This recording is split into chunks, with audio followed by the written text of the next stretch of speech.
There are so many great titles on Tubi, but you have to sift through the endless Exorcist stories to discover the historically significant cinematic gems that are immediately accessible. This is Tubi Classic Movies, highlighting the groundbreaking and highly influential masterpieces that are freely available to dissect while Tubi has the rights to them. Our pick today is the 80s soap crime thriller To Live and Die in LA, directed by William Friedkin. This film starts with the time-honored trope in movies about law enforcement and partners, retiree. Here we meet Secret Service agent Richard Chance and his partner who is days away from retirement, but he just has to follow one more lead, on his own, in the hopes of apprehending the notorious counterfeiter Rick Masters. But as the violent Masters gets the drop on him, he's retired in a different way. And this leads Chance to become obsessed with bringing down Masters no matter what ethical line he has to cross, and he's bringing his new partner along for this descent into corruption. What makes this movie a classic is the kinetic pace and energy that propels the story, and the gritty authenticity that all comes from how William Friedkin runs his productions. He got his start in live television and documentaries, and when he was set to direct The French Connection, he was inspired by Costa Grava's Z, and the documentary-like technique that was employed there, where it felt as though the camera just happened upon the scene, not knowing what would happen next. Friedkin understood that method since he started in documentaries and shot French Connection in that way, striving for authenticity. He carried that over to The Exorcist, particularly in showing the medical and procedural details. In The Sorcerer, he built not one, but two heavily rigged bridges to keep folks on the edge of their seat.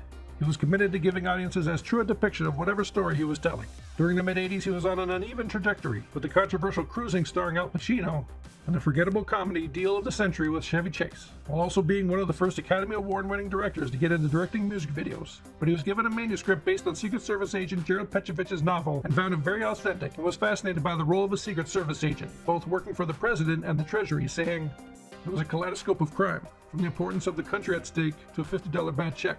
But we get an odd, out-of-place intro to set up that one side of the Secret Service duties, with Chance's partner being a walking trope exclaiming, "I'm getting too old for this." But once they get into the main counterfeiting plot, that's where the accuracy starts to shine. Friedkin consulted actual counterfeiters who did the scenes showing Masters' skills, and it's a standout montage. Production later had to burn the bills they produced because they were so good, but a few actually made it out into circulation, prompting the Secret Service to investigate. Friedkin shot this film in a run-and-gun style, using real locations and backdrops, and doing a small number of takes with the actors before moving on to the next scene. Sometimes he would get what he needed in one take, sometimes he would film the rehearsals and end up finding that was what he wanted. This hurried approach might have contributed to the accelerated pace of the film that culminates in an iconic car chase.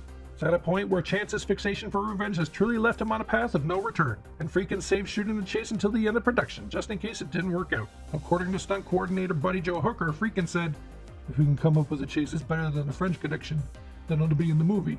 If we do something that isn't, it won't be in the movie." So they spent 6 weeks shutting down freeways, and because it's LA, they had to go into the river basin, and they were shooting everything in camera, oftentimes with actor William Peterson behind the wheel. And Peterson was all in on this destructive, obsessed character, even going so far as running on top of an airport escalator despite security warning him not to. Chance is uncompromising in his pursuit of Rick Masters, where he edges over ethical lines at first, but descends into a full spiral of corruption, bringing his new partner along for the ride. Whereas one Letterboxd user notes, "Cautionary tale for swaggy guys everywhere." And Chance's brash recklessness is a contrast of how a young Willem Dafoe plays the brooding counterfeit artist Masters. He's careful with who he does business with, and seems to be one step ahead of Chance at every turn, operating with a sinister calm that can erupt into an explosion of violence in a moment's notice. Providing the excellent soundtrack for everything is the British new wave band Wang Chung, which really enhances Robbie Mueller's vibrant cinematography that manages to beautifully capture the gritty locations and lush colors and really cements that 80s aesthetic. This came on the heels of Miami Vice, acting like a West Coast version of that tale, trading drugs for counterfeiting.